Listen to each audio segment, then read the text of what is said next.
Welcome back to Nonsense. I'm Chris, and this is Rick and Morty's sister series by creator Dan Harmon, who after writing 5 seasons of the techiest animated character in existence, needed a break from technology-based stories, and thus chose an ancient time period for his next show, Krapopolis. But while the time period may be different, and we don't jump from reality to reality, the show still employs the Dan Harmon story circle, and as a result has a tendency to start with the very familiar family scenes often around the table, and they also tend to end with the characters returning to a sense of normalcy, but somewhat changed for the experience. In other words, while the show is different, the humor and basic storytelling techniques are very similar to Rick and Morty. So let's break down the 2-episode series premiere. We open, similarly to Rick and Morty, shortly after some form of cataclysmic event for the most powerful character on the show. An event that is only ever referenced, at least up till this point in the series, but will likely be the subject of canon episodes later on in the show. The short version is that Deliria, a goddess living on Olympus alongside other gods like Zeus and Athena and Hermes, was more than likely kicked out of Olympus for something she did. Again, we still don't know why, even in the most recent episodes, but with this in mind, we open on an under-construction city of Krapopolis. The opening joke is a Newsy-style kid selling vases with stick figures like their newspapers. They use the gag to introduce Tyrannis as king of Krapopolis, which was kind of funny, but the better line is definitely, "Hey buddy, check it out! You're the world's greatest grandpa!" Really? People know that? Tyrannis approaches his half-sister Stupendous. They're both Deliria's kids, but we don't meet Stupendous' dad till a lot later. He is actually a Cyclops though, so despite wearing an eye patch, she actually just wasn't born with an eye under there, and wears the patch to look normal, I guess?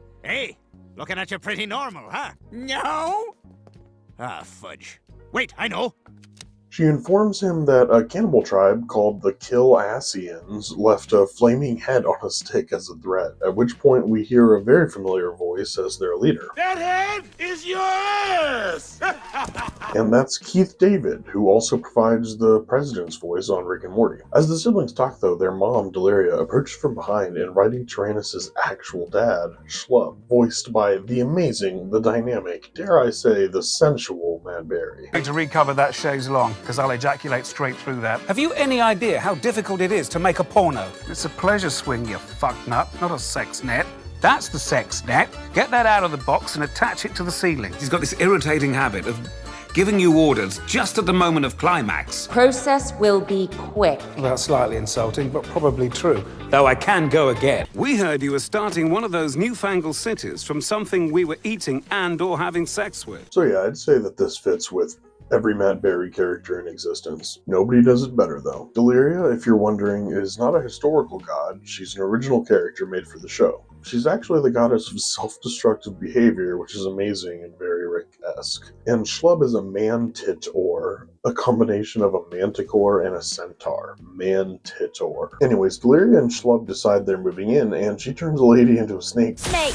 No! For confusing her with Demeter before flying off to Tyrannis' new castle. The theme song plays, and it shows Deliria seemingly getting booted out of Olympus. She then turns her servant into a snake, who terrorizes the whole family, including the only member we haven't met yet, Hippocampus. Hippo for short, the mad scientist of the group. But don't get excited, it's still ancient times, so he's like eons away from mortal tech. He's also the son of Schlub and a fish lady we meet later in the series. Anyways, after the theme, we see Tyrannis and Stupendous eating breakfast at the table and arguing about war with the Colossians. She's pro, he's against. And we also learn that she is capable of single-handedly wiping out an army, meaning as a demigod, she's really strong. And if you're wondering why he isn't and why he looks human, we learn later in the series it was because he was cursed to be normal as a baby. Hippo then joins the breakfast table after successfully creating the world's first explosive. It only took 3 kinds of powder and 2 assistants. Tyrannis then starts an ongoing bit throughout the series where he's the only one who thinks a written language would be useful, as he asks Hippo to invent one, but he refuses. Deliria and Schlub then join the table, and she levitates Tyrannis out of the head seat. In this wide shot, I like the detail that you can see the reference image the artist painting this was using taped next to the canvas.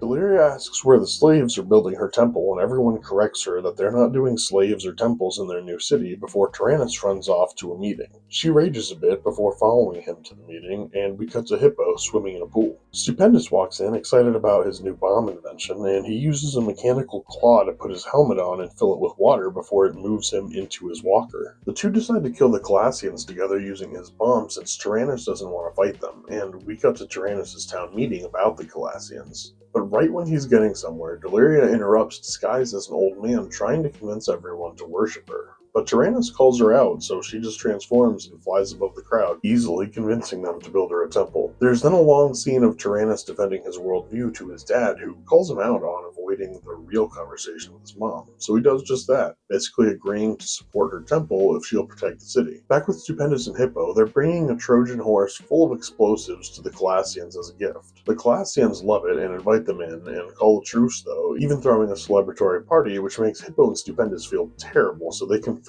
that it's full of explosives to kill everyone, and the Colossians declare war on Krapopolis as revenge. Back at the city, Deliria's temple is completed, and she immediately gets a visit from Hermes, the speedster messenger god, who says Athena, the goddess of war and wisdom, is the god of the Colossians, and she'll stay out of the battle between the cities if Deliria does too. So Deliria agrees despite the city having just built her a temple, and we cut to the battlefield where Krapopolis is violently outmanned. Tyrannis tries a peace offering, but it's rejected, so he offers to allow them to march through the city as long as there's no violence, and to provide them with some crops from their farms. But right when the leader of the Colossians starts thinking about it, Athena crashes down demanding war, so Deliria drops down too, angry that Athena is breaking the hands-off agreement. So everybody starts fighting, while the two goddesses randomly turn people into snakes before they fight each other until Athena snakes Tyrannis. At which point Schlub shows up, flying the giant explosive Trojan horse, and drops it on Athena, knocking her out for a few seconds, but it's enough for the Colossians to start worshipping Deliria instead. So she turns Tyrannis back to human, and Athena is forced to leave by,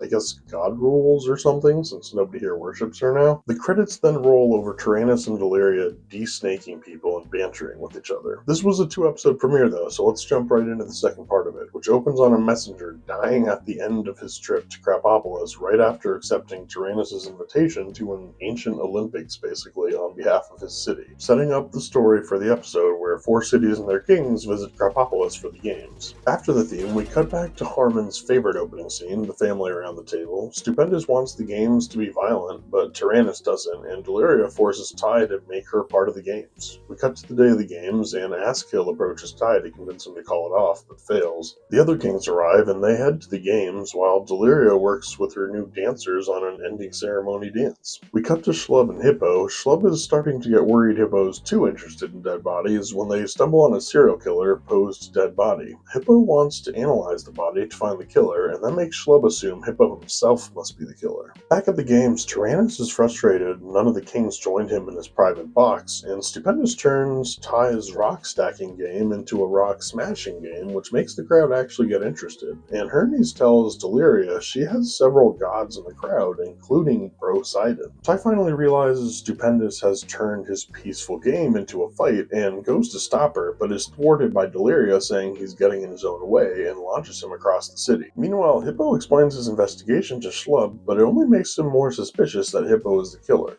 They even go to spy on Hippo's prime suspect, the blacksmith, but Schlub still believes Hippo's the killer until he finally says it out loud, resulting in this great back and forth. You don't have to be ashamed. I support you. As a murderer? As whatever you are. Then you could support me as a scholar of anatomy. Well, no, because that's crazy. Just admit you're a horrific ghoul man from the deep. You are the worst father. And you are a great murderer. I love you. Don't get caught. Back at the arena, Stupendous is delighting the crowd, but Ty finally makes it back and interrupts the game to invite the kings back up to his skybox and tell the players to go back to rock stacking peacefully. This instantly causes all 4 visiting the city's peoples to riot. We cut to the city on fire and Deliria finding Ty in his riot bunker, and she encourages him to get back out there because his people need him. She also makes him realize that he put the games on for his own glory, and that was what was really bothering him. So he decides to save the day by telling everybody to play the violent game the way they want it again, instead of just rioting. Meanwhile, Schlub gets himself stabbed by the obvious serial killer blacksmith, but Hippo saves him with the knowledge he got from studying dead bodies, and Schlub apologizes for thinking he was a serial killer. We cut back to Ty finding Stupendous at the arena, and he delivers a line that basically summarizes his motivation as a character. And I keep trying to convince myself that I can force people into a future I want, one where I get to feel safe, but the truth is, this is your world, and you deserve to be celebrated. So he tells her to do the games her way, and gets Deliria to make it hail everywhere there, but the arena so the crowds will return. And once they do, Tyrannis resumes the games and joins the kings in the stands instead of trying to get them up to the skybox. Stupendous wins the game, and the kings agree to hear Tyrannis out right before the blacksmith runs by and murders them all. Schlub and Hippo catch up, and they walk away together as Deliria does her dance number. The credits just roll over Brosidon being a reality TV douche while he walks through the crowd. And that's all for the series premiere of Krapopolis. I'll say they were more focused on getting the characters and concepts introduced in these episodes. In later episodes, there are a lot more background gags and canon stuff and ongoing jokes and stuff like that, but it's a solid start to a show that definitely gets better over time. I'd love to keep covering it if there's enough interest, so let me know in the comments, and check out my average episode of Krapopolis that looks terrible because it was before I learned how to do even the basic animating I can do now. And if you've got any ideas for anything else you'd like me to cover, just let me know in the comments, and I'll see you in the next video.